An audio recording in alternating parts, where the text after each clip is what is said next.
Naghain ng panibagong reklamong libel si Vice President Jejomar Binay laban kay dating Makati Vice Mayor Ernesto Mercado. Kaugnayan ang akusasyon ni Mercado ng di manoy anomalya sa mga condominium sa Makati. May report si Ivan Mayrina. Makalipas lamang ang isang linggo, panibagong reklamong libel na naman ang isinampa ni Vice President Jejomar Binay laban kay dating Makati Vice Mayor Ernesto Mercado.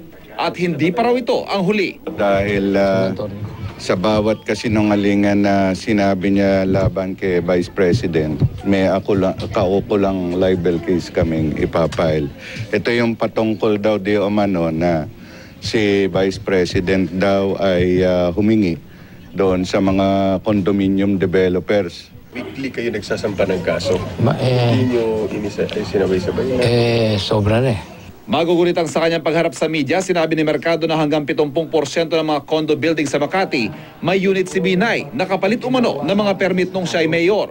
Hindi naman natitinag si Mercado sa panibagong demanda at handa raw siyang patotohanan nito. Sa bawat kasong isasampan na sa akin, sasagutin ko yan. Nakataas ang aking noong. At mananawagan ako ulit sa kanya na sana kung paano kami sumasagot, sumagot din siya. Hindi yung puro politika lang yan. Bumaba ang popularidad ni Binay kasunod ng mga pagbubunyag ni Mercado laban sa kanya sa Senate Blue Ribbon Subcommittee. Nariyan din ang mga ulat na ilang political parties na naglilipat bakod na para sumuporta sa mga kalaban niyang si Senator Grace Poe. Pero hindi raw nababahala si Binay. Nangyayari yan sa bawat pagkakataon na mayroong eleksyon.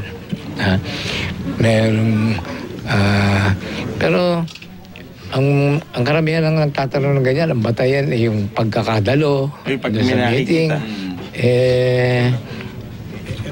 Siguro pwede, pero hindi naman accurate yun. Well, anyway. So, ganun mo yun. Lalo na yung mga iba nga dyan, sumusumpa pa. Pero kausap mo naman yun. Best wishes. Ivan Mayrina, GMA News.